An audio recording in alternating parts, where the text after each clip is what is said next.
Hey guys, just wanted to let you guys know that the co-host search has moved on to phase two. Thank you to everyone who submitted an application, and I can't wait to talk to all of you. Some of you I'm going to talk to very soon. Some of you are going to have to wait a little bit. I'm going to be doing one-on-one interviews. I think that's the best and the most fair way to do this, but there were a lot of applicants, so I appreciate everyone still being patient. And if you're just listening, I'll keep you guys updated as well. I think it's going to be a fun time. But for now, we have such sights to show you. Our words that for you to listen to. We're talking Hellraiser. Let's do this. Death has come to your little town, Sheriff. Have you ever felt a knife cut through human flesh and scrape the bone beneath? You're gonna need a bigger boat. Be my victim. You are all my children now.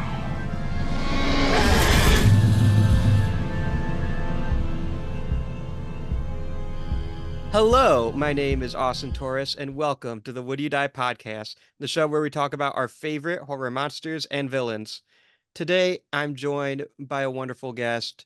She is an author, and she has a brand new book out right now. It's called The Day of the Door. I'm so excited to talk to my guest because honestly, whenever I get to do a Hellraiser episode, it always brightens my day. I love talking about Hellraiser. Please welcome my guest, Laurel Hightower. Hi, thank you for having me on. I'm super excited, and congratulations on your brand new novel. That is Thank you. awesome. Thank you. I can only imagine the work it takes to put in to a whole ass novel. That's incredible. So congratulations. Thank you. For people who are listening who are brand new to you, what is the Day of the Door about? So it's kind of psychological slash paranormal horror. It I think I pitched it to my publisher as A Head Full of Ghosts meets Flanagan's Haunting of Hill House. It follows a family, the Lasco family, and the kids are all adults now. There were four of them. The eldest brother, Sean, died on a night on the Day of the Door when he was kind of pulled from the herd by their mother and taken behind the door, and he never came back out, and they've never known what exactly happened. The main character, Nate, is now the oldest. He was the second brother, and he has always believed that his mother did it. She has variously claimed suicide, accident, and an entity did it. So he and his two sisters, Ari and Katie, are pretty messed up, but all in different ways. They were raised by a narcissist.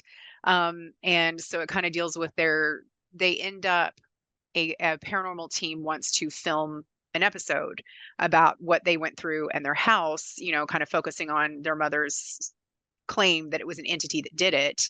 And so they agree to it, but kind of for their own reasons of like finding out what actually happened and, taking her to task to an extent. And nothing turns out like anyone thinks it's going to, any of the characters anyway, and it goes directly to hell. So I can't wait to check that out. And it's out right now. For people listening, you guys can check that out right now, guys. So I'm super excited for that. When did you because you just wrote a horror novel. I'm assuming you're a horror fan. Oh yeah.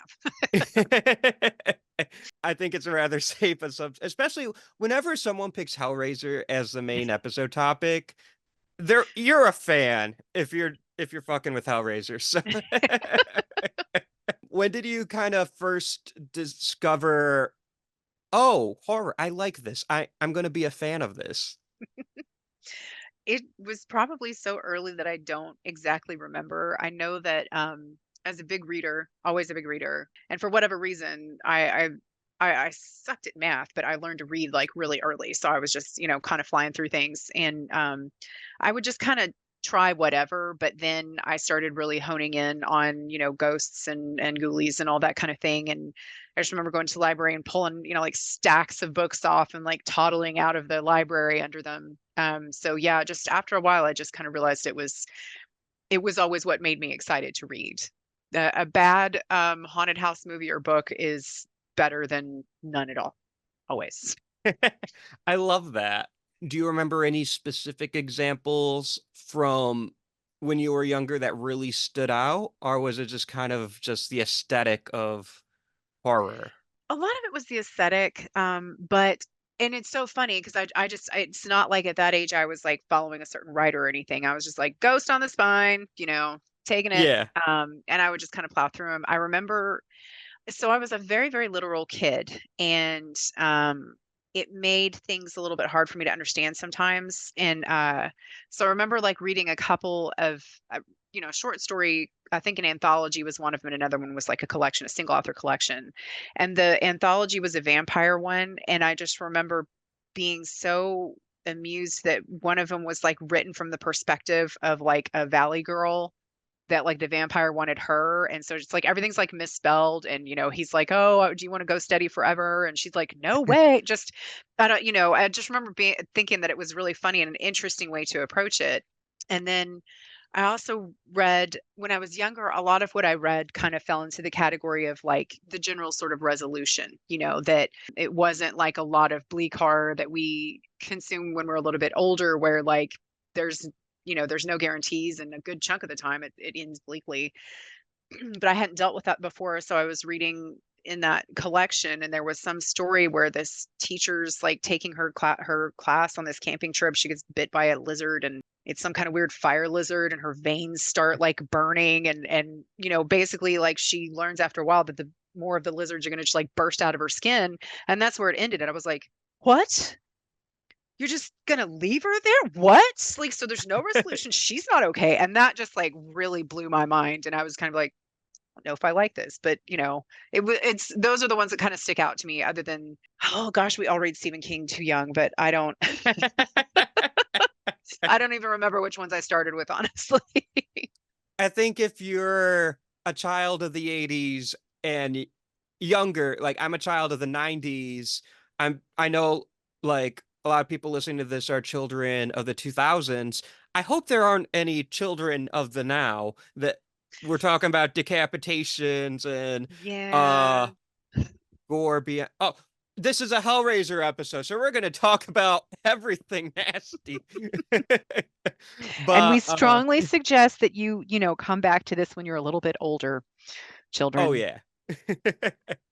I always put on these episodes explicit just in case, because I'm like, not that we're talking about anything but it's a horror movie podcast. Like we're Yeah, gonna talk yeah. about severed limbs and a bunch of horrible things.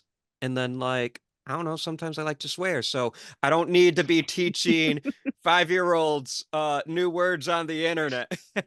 Nope. It's best if we can avoid that. Yeah, and at the same time, I also don't want to watch my mouth because I'm an adult.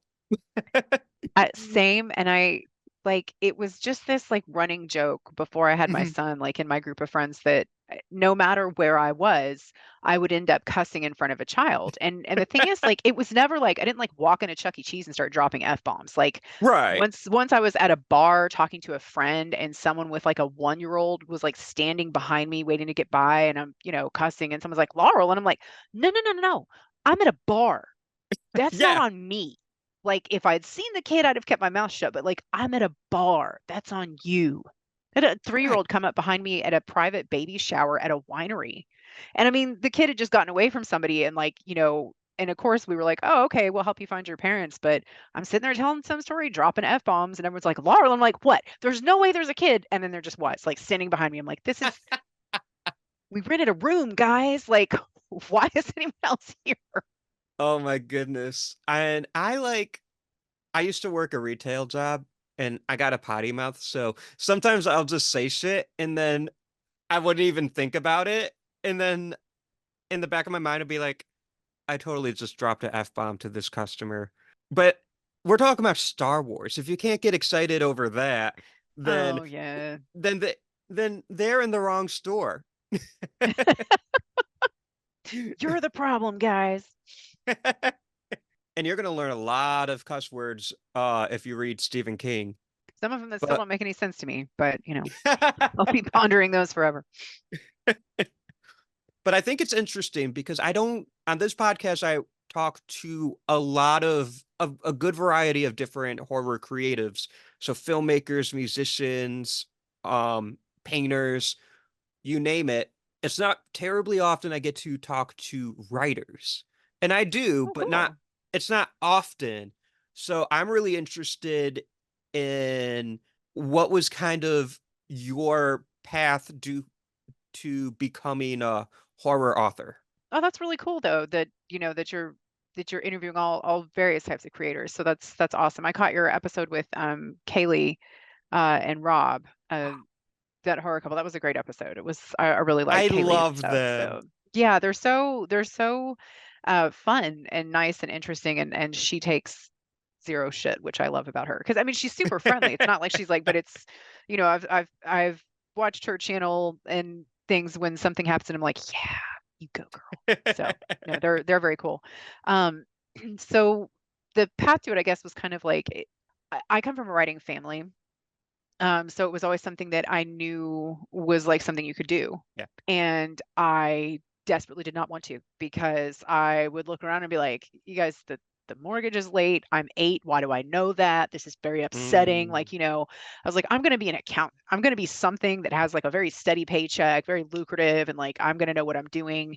And I did not want to write. Especially because a lot of times when you're in a writing family, people outside of it tend to assume you're going to. Um, right. and I was just like, no, no, I'm just going to read all the time. But then after a certain amount of time, I used to write when I was a kid, like just to entertain myself. And that's kind of the lie you tell yourself initially, oh, it's just for me. No one Yeah. else is going to see that. Let's do whatever we want. And then when I was in college, I got a degree in paralegal studies. That's what I do. And I was an older, wiser learner. It took me forever to get through school because I was working full time. But towards the end of it, like I'm writing these constant like briefs and essays and stuff. And I'm like, I got words in my head. I want to write something that's not this. And I just started writing and then just kind of took off from there because it became something that was very much like for me.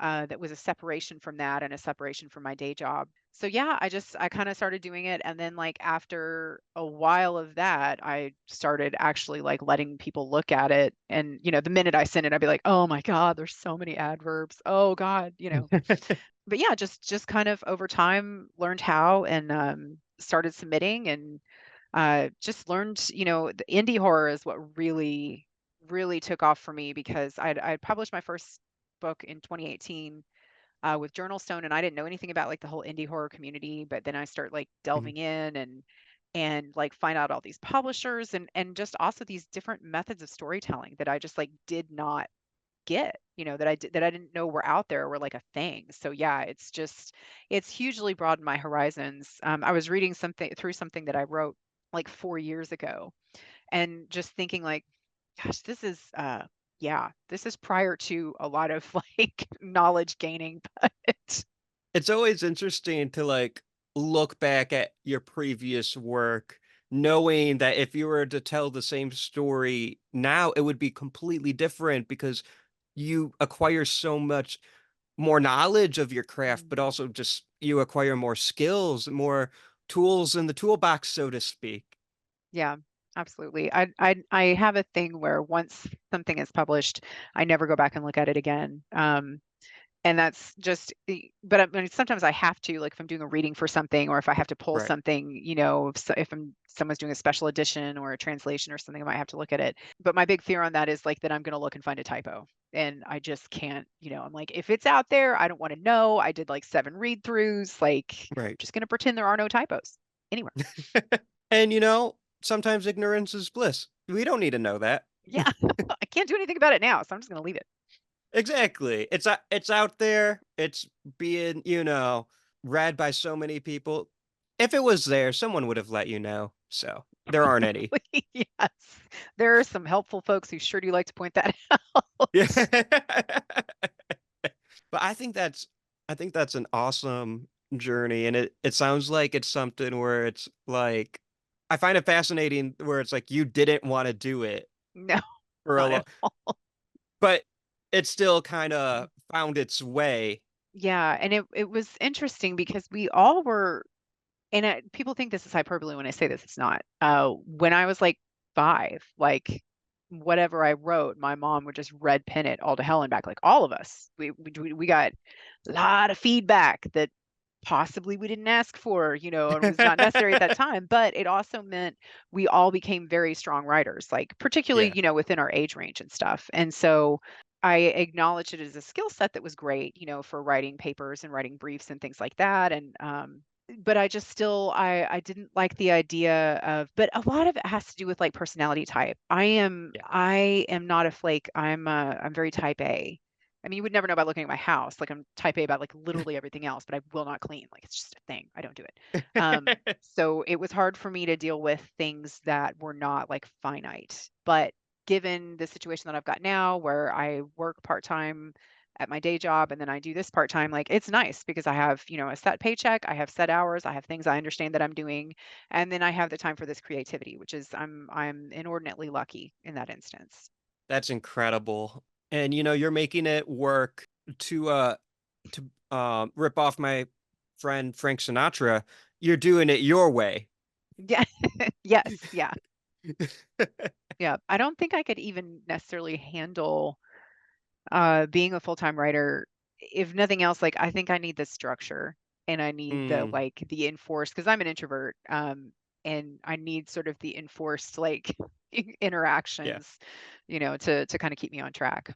Something that's interesting, this is a wild left turn of a tangent, but it makes sense in my brain, so everyone has to hear it now. Uh, something interesting I kind of learned is I saw an interview with a rapper. I don't remember who it was, but he said he was working with Eminem. And what Eminem would do is he would go into the recording session at 9 and then he'd leave at 5. And like other rappers, they don't really have, they kind of do things at their own pace. And they're like, hey, Eminem, aren't you gonna like stay? We're still doing it. He's like, no, I put in my time. Now's my home time. And it's like, you wouldn't think, well, I don't know what people assume of Eminem, but it's like, it makes sense that he built that regimented structure for himself because he's probably one of, if not the most famous rapper alive. Yeah, I mean, he's got a lot of success. I really admire that though, of like setting those boundaries, because creative jobs particularly can just suck your whole life up. In Yeah. particular now that they're like social media is such a vital part of it. And it can be very anxiety inducing. I realized like I wasn't sure why there were times that just dealing with social media made me, just the thought of it, like I would wake up anxious and I'm like, what is this about? And I realized it was because and this isn't necessarily anyone else expecting it of me, but it's this feeling like you need to be constantly available to respond to things quickly, Yeah. and so like I would like wake up wondering what I'd screwed up already. And like I said that to a friend and she's like, that's not normal. Like stop that. And Yeah. so it is one of those things though that like I had to like sort of draw a line, like after a certain point in time in the evening, I'm not going to check social media. And I tend to try not to do much in the way of like administrative work for writing like on the weekends, because I'm like, no, I have a Mhm. set writing time now. Everything gets done during that time so that when I'm home, my kid, is the center of my attention and where Yeah. where he should be. For sure. I wholeheartedly agree where it's like when you're, I guess the right word is like a smaller creator where you're Mhm. not Eminem or someone like Jordan Peele, Yeah. which I love Jordan Peele, which is why Oh, I'm using same. him Oh my as, God. and he doesn't have to be on Twitter. No, He no, he can doesn't just, need it. yeah, he has a team for that. Yeah. But when One you're one day, maybe I'll have a right, team. right, God willing, and like, and that's not to take anything away from Jordan Peele because success is not obtained overnight. He Mm-mm. worked for years to get to where he's at, and his horror work, specifically, in my opinion's incredible. So he deserves having a team. But like, when you're not at that point yet, you're doing everything yourself. Yeah. And it is really hard sometimes to figure out where to draw the line. Social media was not something I really wanted to deal with very much when I first published my book. I think I had shut down my Facebook account, and I barely used Instagram, and I hated the idea of Twitter. But a very dear friend of mine who's also really good at marketing, and she was kind of helping me at the time. She's like, I'm sorry, I've got to tell you, you're gonna have to get on Twitter. And I'm like, no. But once I sort of like adapted myself to it, figured out how to interact, it's one of those things that's like I could just pop in and do, like, I've got my kid, and like he's watching TV, I can pop on and check and respond to stuff for 10 minutes. But it's hard to know when to stop that, because then it gets Right. incredibly habitual. Every time you have a second of downtime, you pick it up and you're like checking things, there's not even anything going on. So it very much is about like, people say it's a double-edged sword. I know that that's true, but I'm also just not down with the whole like, oh, social media is terrible. I'm like, social media is the reason I have a manager. It's the reason I have an agent. It's the reason I have published every single thing that I've published since the first one. So I can't really complain about it too much. And it's a tool like anything else, but sometimes it can be an addicting tool. Yes. Yeah. We were talking before I started recording how, and I mentioned I was right on time. I was doing everything right. I'm like, I got a couple minutes to kill. I'll just hop on TikTok for a little bit. I was almost late to this. Which I completely get, because It's something where I think it's just the world right now, where back in the day, people didn't have to worry about that. yeah. Yeah. But they also didn't have the access that we all do now. Yeah. Just even things like finding publishers. Right. Like you're a little bit at the mercy of fairly outdated methods if you're not, on social media. And the other part I like about it is, I'll learn about a publisher that exists that I didn't know before. And like we might follow each other, particularly if I'm like, oh, I picked up this book. This seemed like a cool publisher. And ethics in publishing is big for me. Mhm. And I may not value the same things that everyone else does. There may be people who are just, nah, that's fine with me, I'll do it. Or, no, I'm not going to on this. Like everyone has to decide what works for them outside of come on, like if a publisher goes on like a racist tirade, just no, Yeah. pull away. But, other stuff, I just sort of value various things, and I like being able to kind of observe how they are in the wild before subbing with them, because I don't want to end up working with somebody who treats people very poorly, or, is very cloudy, name chasing, weird stuff, and isn't going to actually like do what they need to for their authors and for their readers. So Right. I mean, I think that's great too, because you kind of just like you get to know. I mean, it's a parasocial relationship, but you do kind of get to Yeah. know people and what they're about more. Oh, totally. And it's just an interesting thing. Sometimes it's good, sometimes it's not, and it's just kind of traversing. I don't want to say a new world because social media has been around for a while. Like I had a MySpace when I was in high school. And that quickly turned into Facebook Yep. when I was in I want to say that was like 2009, 2010 when Facebook started taking over MySpace, I think.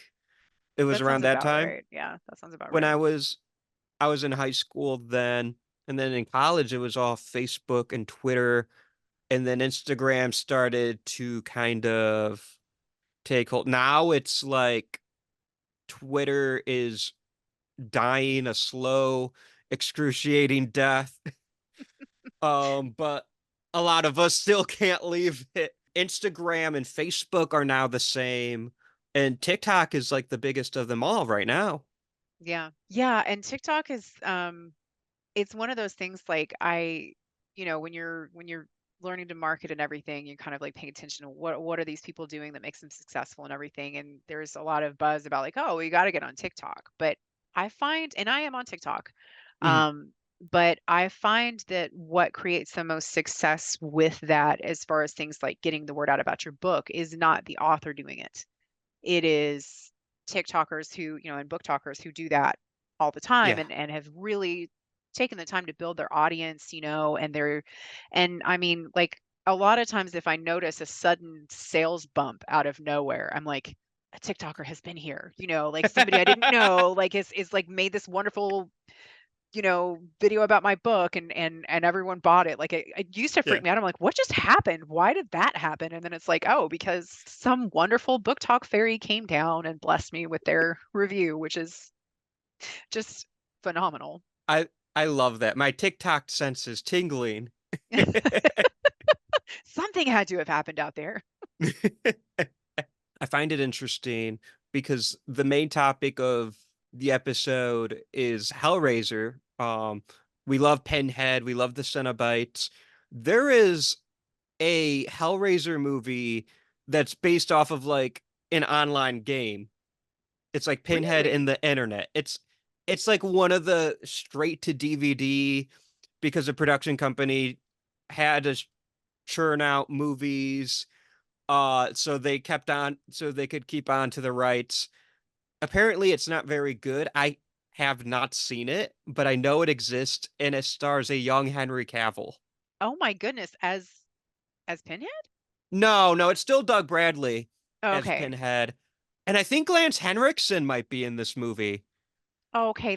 Now that's obligatory to watch. Like, I don't care if it's direct DVD. Like that's if you got that cast, like I need to at least check it out. It's I I want to say it's like the eighth Hellraiser movie. There were really an absurd amount of them, and I will admit that I watched the first three, and I have not gone beyond that. Although I really, really want to see the reboot. And you'd think, well, Laurel, you really want to. Why haven't you? And it's because I get to watch like 2 movies a month Mm, or something. My kid generally, right.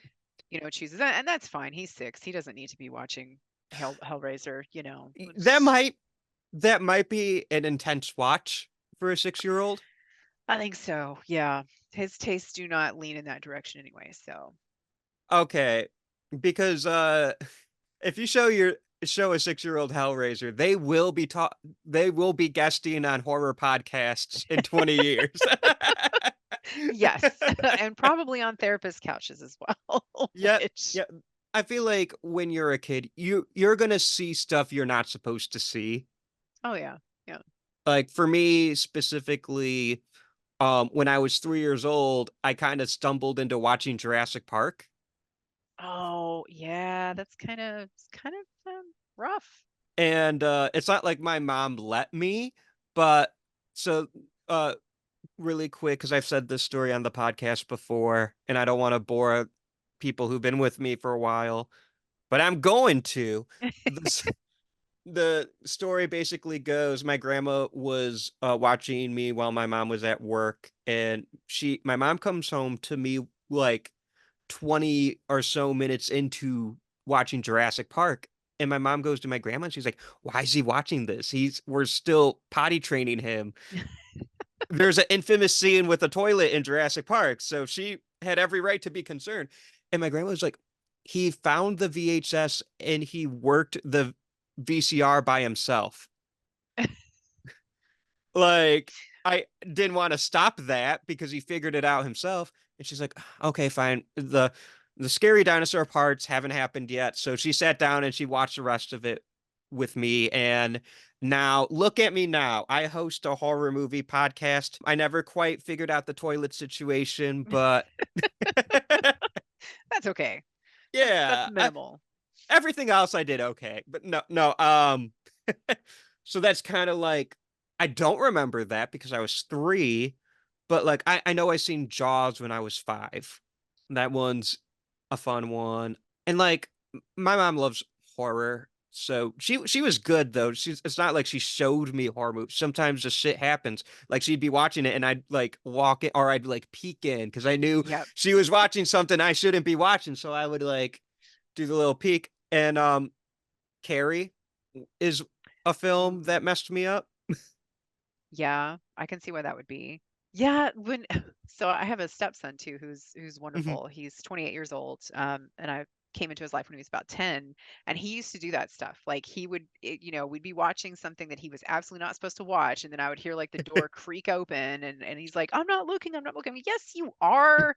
Just stop. Like, if you're gonna come watch the movie, then just come watch the movie. But Right.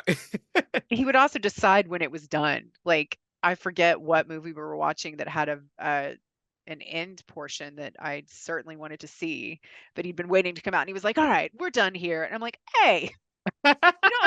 You don't determine that. But now I have a kid. I'm like, oh yeah, no, they totally do. That's awesome.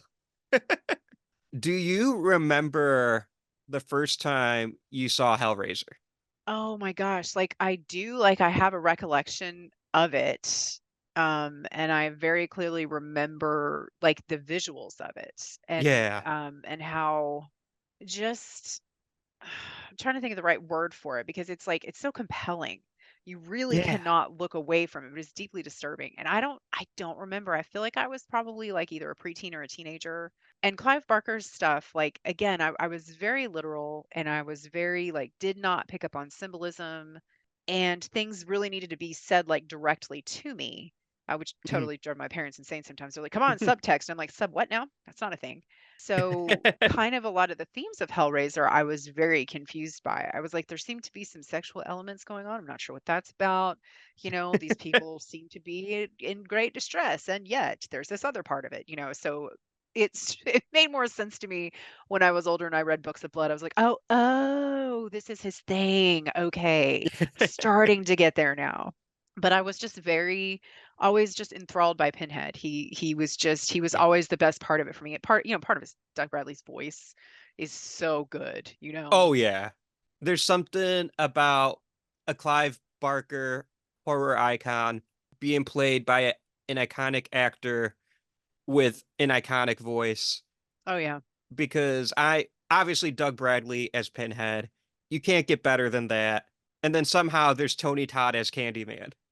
I know, which is just yeah, that voice does a lot of it. And Candyman is one of my favorites. Fantastic Yes. shirt, by the way. Oh Uh yeah.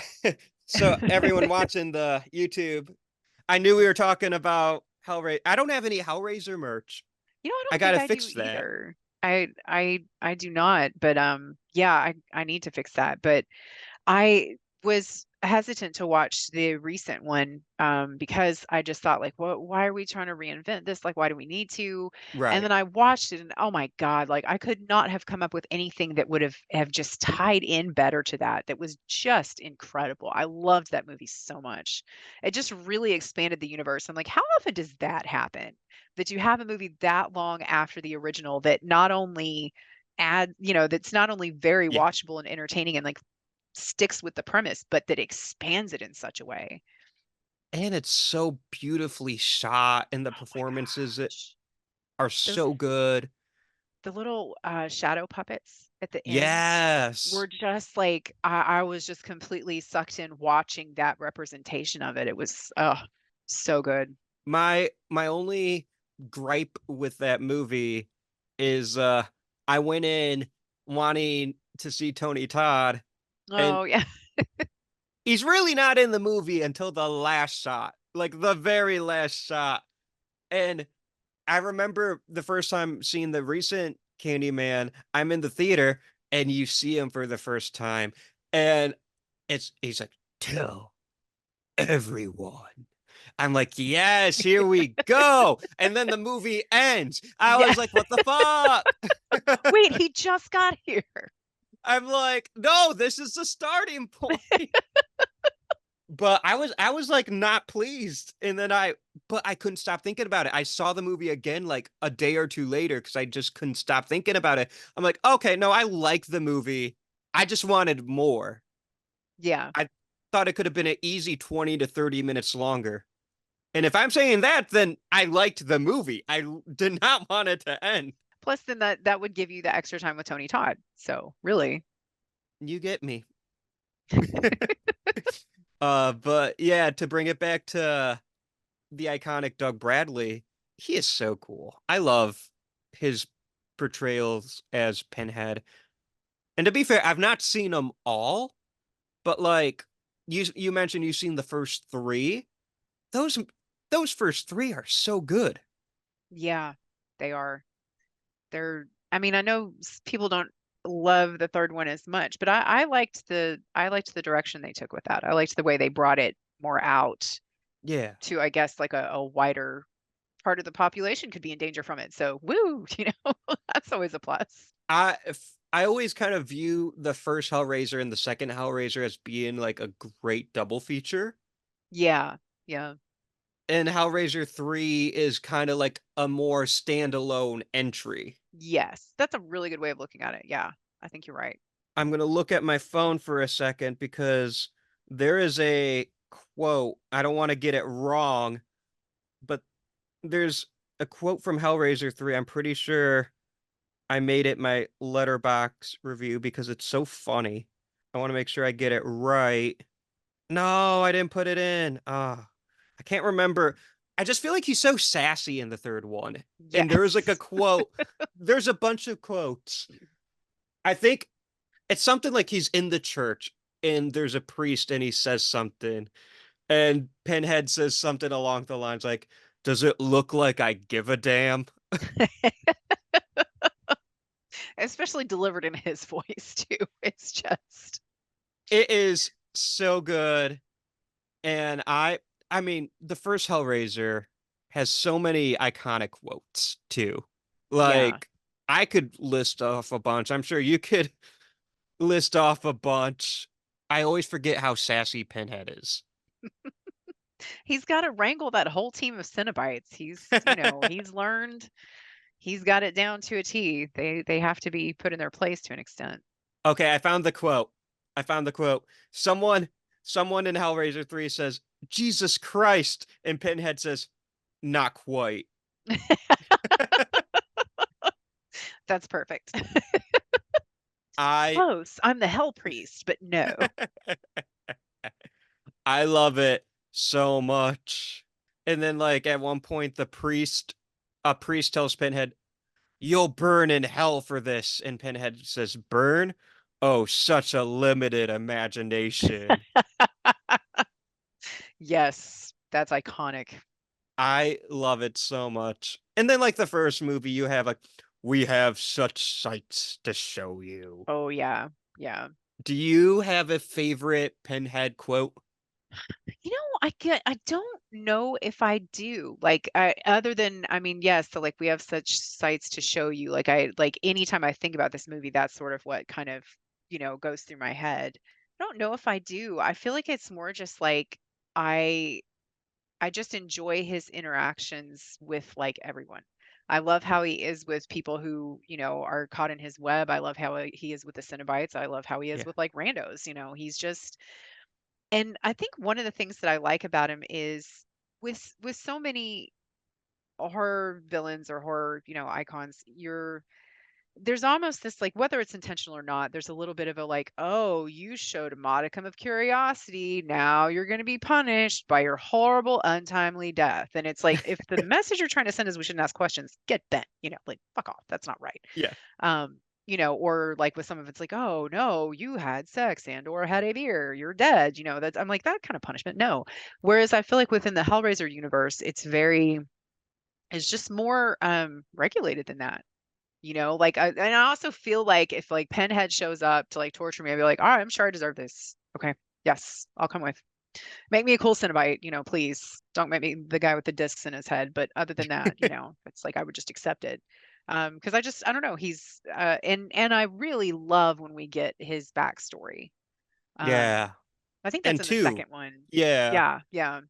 And you get it because to me and I actually had not seen the first Halloween until like maybe last year. I'd watched some of the sequels. Oh, And it wow. Yeah, I know it's bad. I have like a very weird, you know, viewing history of a lot of horror stuff, but I loved it. Particularly the first one. I was just like, wow, this really is excellent. And I like Michael Myers and I like Jason, I like Freddy, I like all those. But there's also to me, it's like they're just these sort of faceless automatons, maybe not Hmm. Freddy so much. Freddy's very mouthy, but he's so it's all the time. There's Yeah. not like nuance that I pick up on anyways, but we've already established I'm somewhat literal, but I'm sure someone could write me a dissertation on why I'm wrong about that. Um, but I feel like with Pinhead, there's more going on there. Like there's more rules to the universe, and he's not doing anything out of this like mindless desire to harm. Like it's this ecstasy. It's this this like transcendence to another way of feeling, another realm, another way of being, none of which sounds remotely enticing to me. In case, the Cenobites are listening, no thanks, I'm good. Gonna leave that limit configuration right where it is. Yep. But there's that again is there's something to be said for that. I don't know. They're just I feel like he's more layered. I feel like the way the rules work in this world are more what I don't get as frustrated with it. For sure. And I think uh to kind of going off your point, to me, like what makes Pinhead and his Cenobites very compelling is he's not, like you said, he's not a killing machine like Michael Myers or Jason, where Michael Myers is more like the shark from Jaws than Mhm. he is a human. That's a good comparison. Yeah. Jason, Leatherface, and Norman Bates all kind of fall under like fucked up family turn slashy sort of vibes. Um, and then you get the Freddy Chucky camp where it's like they're just chaotic evil. Yes. Pinhead is not evil, I don't think. He I think he's like a true neutral or even a lawful neutral. Lawful neutral, possibly lawful evil, but yeah, I'm with you. I feel like it's not like, oh, I'm setting out to be, to fuck up your day. This isn't like, a punishment. Um, it's not, of his own volition, like I'm gonna let you live or I'm not gonna let you live. It just, I don't know. There's more rules to it, which again, we've established I'm more of like, no, I want to be an accountant. So, I'm like, look, rules. Well, like, it's not like, well, in the second movie, if I remember it correctly, it's been 2 years since I've seen it last. The doctor is making one of his patients solve the puzzle, Yeah, and she yeah, does. And Pinhead and the Cenobites arrive, and he's like, She didn't summon us. There's someone else at play." yeah. They didn't go after her. They didn't go after her. And And yes, yeah, that's what I love about it. It's the Freddy would have ability to fucked her understand up. it. Oh God, immediately. Yes. Any of them would have Yeah, probably. Chucky wouldn't have thought twice. Even Candyman, like Yeah, if because you're kind of just in service of a greater message there at that point. right, but there's a strong morality to Pinhead and the Cenobites, and another iconic Doug Bradley quote when Kirsty, awesome final girl, by the way. I want to make Oh sure yeah, we she's mention great. how great Kirsty is, but when she's like, "What are you?" and he's like, "Angels to some, Oh, demons to others." yes. That's Yes. so Oh, that's true. such a good one. Yeah. Which again was a concept that was a little bit hard for me to grasp because I'm just like, that guy has no skin.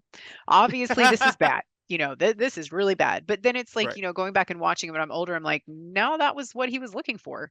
I mean, this entire situation is what he was after, and just thinking that he could manipulate it for his own good, in whatever way he could. Yeah, it's interesting. There's this great, and I wish I could remember what collection it's in. It might be in Served Cold.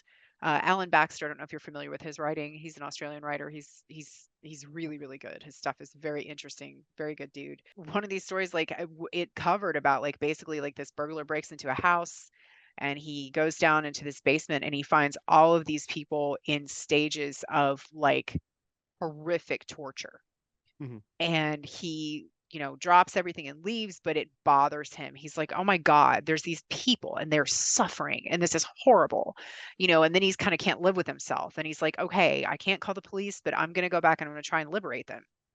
When he does, he runs into the owner, and the owner's just like, oh no, like he shows him like the contracts. He's like, these people have asked to be this way. This is They are seeking pleasure in this way. Like these are like ironclad contracts, and he sort of starts studying the people and noticing that like that does seem to line up.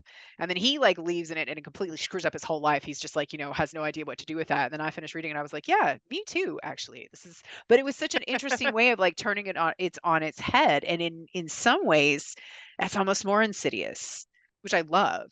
And I think one can make the argument Pinhead is not the villain, at No. least in the first and second films. I don't even think he's an agent of chaos. He's more like a lawful, neutral, like, well, he ain't a good guy, that's for certain. You don't say, oh, don't cry, or like, oh, no tears. That's a waste of good suffering. Like, Yeah. you don't say that and be a good dude. But at the same time, like, I'm pretty sure Julia has a higher body count in the first Hellraiser than Pinhead does. Yeah. And hers is all very selfishly motivated. Right. Like, she's the actual villain.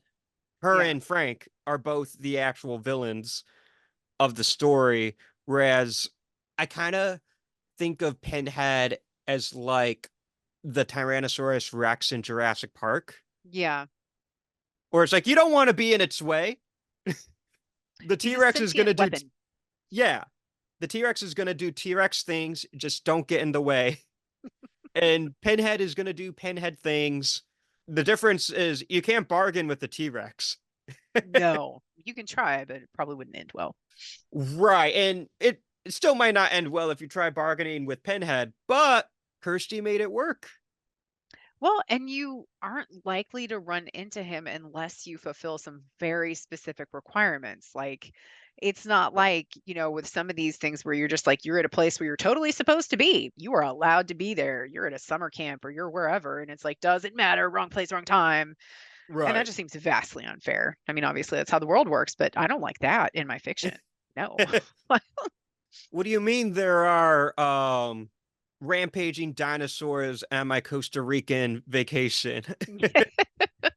Oh, I have to take a second to plug a book that's coming out, I think in May, that Yeah. is so much fun. I got to read an advanced reader copy of it. It's called Reanimated Rex by Alex Evenstein, and it's so good. It's exactly what it sounds like. It's like if you love Jurassic Park, like all of the best stuff of Jurassic Park, the action, the dinos, like the kills, like it is the most fun. Like I was kind of in a reading slump and reading a lot of like depressing stuff, and I just flew through that and I was like, yes, this is what I wanted. So when that comes out, I think everyone should read it. It's magnificent. Oh, that's definitely going on my buy list. I need it. That title, right? Reanimated Rex. It's It amazing. is right up my alley, in so many ways. But I love talking horror. I love obviously, I mean, I do it every week. I do, But as we kind of wrap things up, I can't talk about Hellraiser without talking about how good the score is. Oh my gosh, yes. It's It's gorgeous. yeah, beautiful. The waltz that they play, and I think it's when he's kind of like coming back together a little bit, like in the Hmm. attic. That Yeah. waltz is just incredible. Like that's been on my playlists forever because Well, it's like something you would like the score, it should be in like a science fiction space epic. yeah, It just brings this otherworldliness to Hellraiser, like a gravitas, yeah, where a lot of other horror scores from the 80s at that time were very synth heavy, and in my opinion, very dated. yeah. Because you're right. Because this does stand up very well.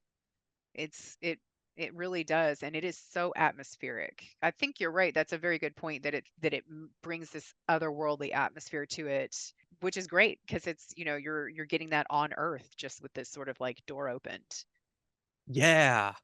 And I like there's not really any other horror scores quite like it.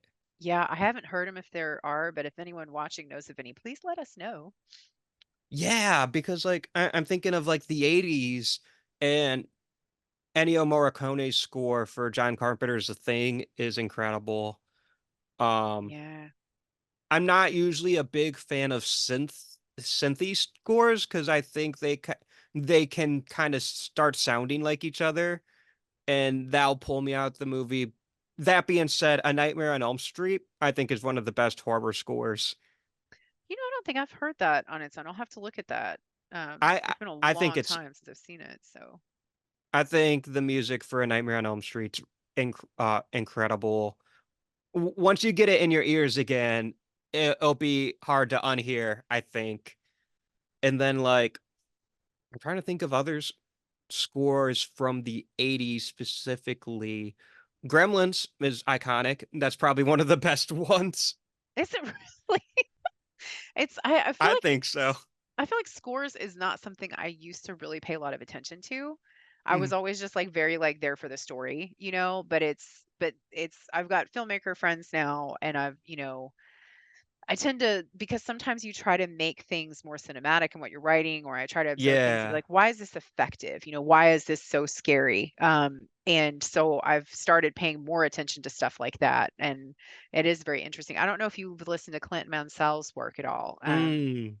He's so good. The Oh Fountain yeah. and Requiem for a Dream are so good. Was it maybe Pacific Rim? I can't remember. But That's very different from Requiem for a it Dream. really, yes, it really is. And I may be wrong about that, but that had a wicked score too. But, a lot of these film composers are so talented and so versatile, and they're able to create beautiful music in any genre with any instruments. It's incredible what they're able to come up with. Oh, composed by Ramin Djawadi, so no. Guest Oh, musicians Tom Morello and Priscilla On. And I'm sorry, Tom I'm talking. Morello? It says with guest musicians Tom Morello and Priscilla On.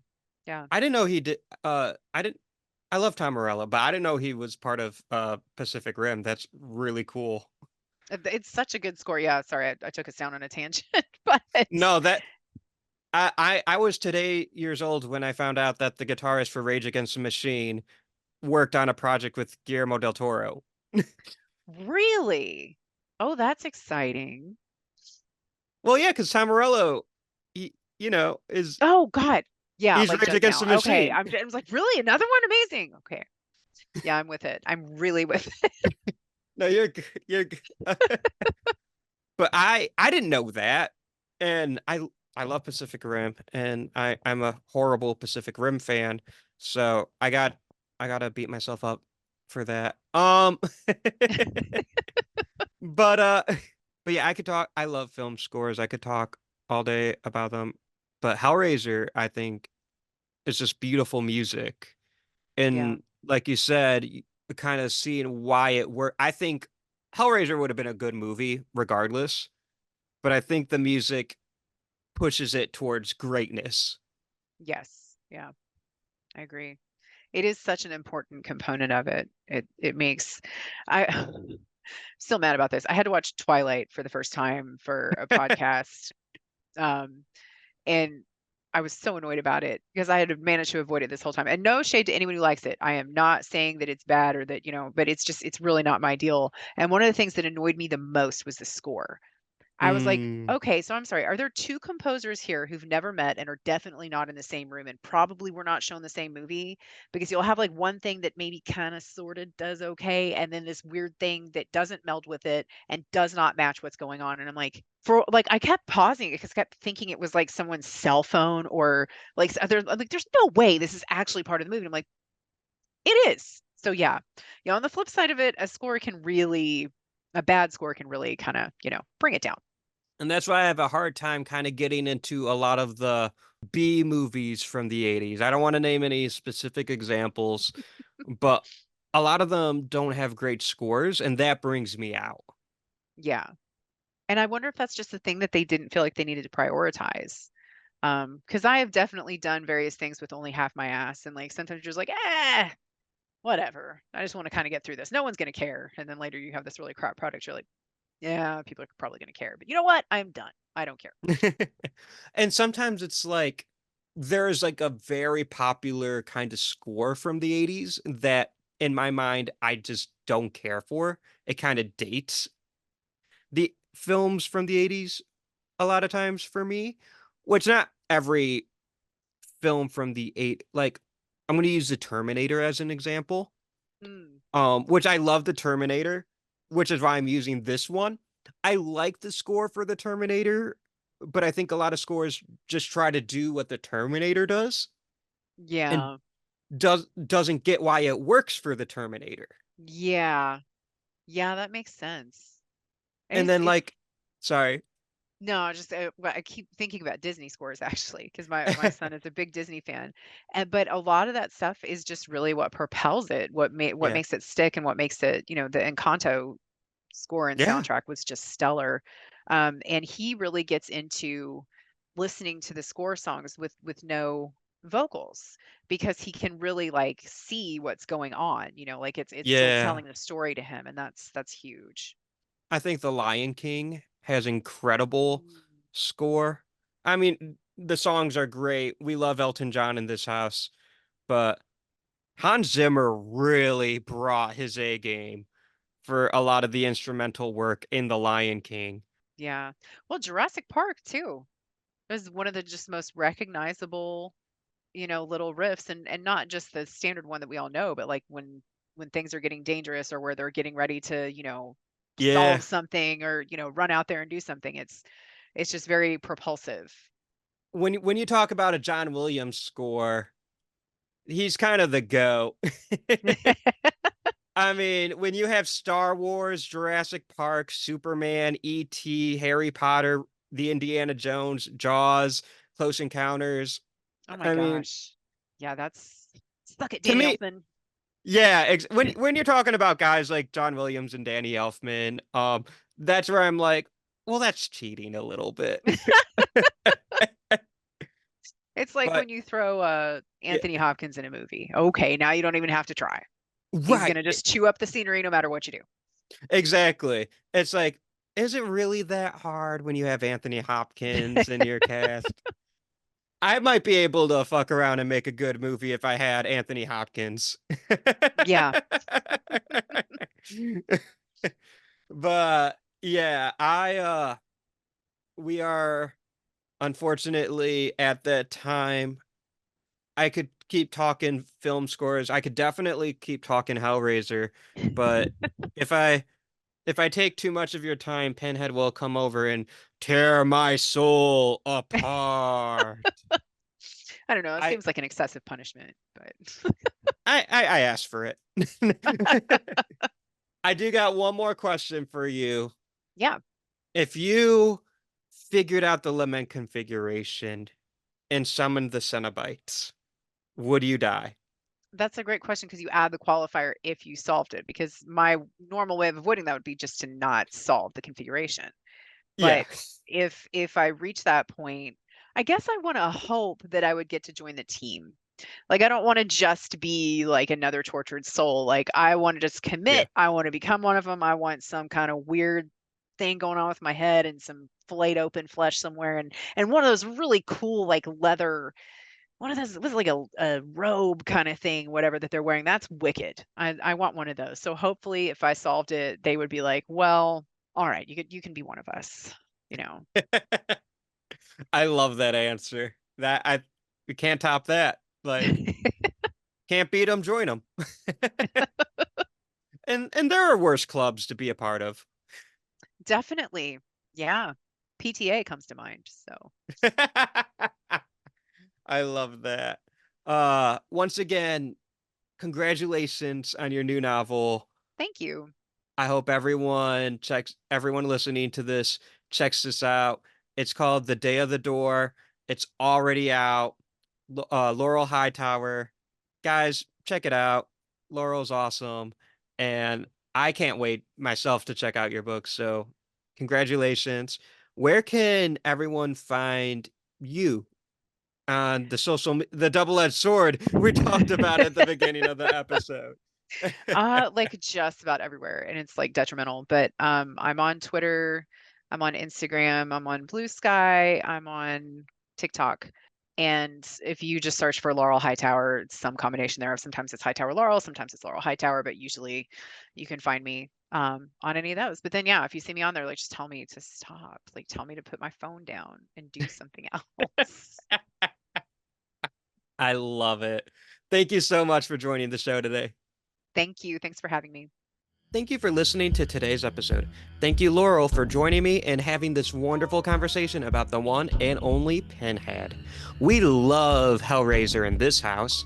And don't forget to check out Laurel's new novel, The Day of the Door, available now. The Patreon is back. That's right. If you really want to support this podcast, you can help me directly by subscribing to the Patreon. I retooled it so it's only $3 a month, and you'll get exclusive content, movie reviews, and much, much more. If you haven't already, subscribe to the Would You Die YouTube channel. You can watch video versions of my podcast episodes, my short film Ice Cream, and more stuff to come. If you like this show, please let me know. Leave a review and rate on Spotify or Apple or wherever you listen to the show. Also, feel free to interact with me on social media, Twitter, Facebook, Instagram, TikTok, wherever you're most comfortable. It may not seem like a lot, but trust me, every single like, share, comment, follow, it all really helps this podcast to grow and honestly just helps me keep going. And feel free to let me know how I'm doing. What do you guys like about the show? Areas I can improve? Guests you'd like me to have on? Monsters you want me to talk about? Let me know what you guys think. A reminder, I just became an affiliate for Fangoria, one of the premier brands in horror. I definitely recommend checking out their magazine and even subscribing. And if you decide to do that, don't forget to use the promo code WoodYouDieShow for 20% off your entire order. You can find the show's social media on Twitter, Facebook, and Instagram at Would You Die Show, and also now you can follow me on TikTok at Would You Die Podcast. Would You Die is a partner with the Three Wise Men Media, a Metro Detroit-based group of awesome guys, Kyle, Tyler, and Dylan, where they bring you professional wrestling, indie comic books, and so much more. The music you hear in the beginning and end of each episode is composed by my friend Josie Palmer. Next week, we're tackling one of the big and controversial horror hits of 2024. Until next time, I'm Austin Torres. Try not to die.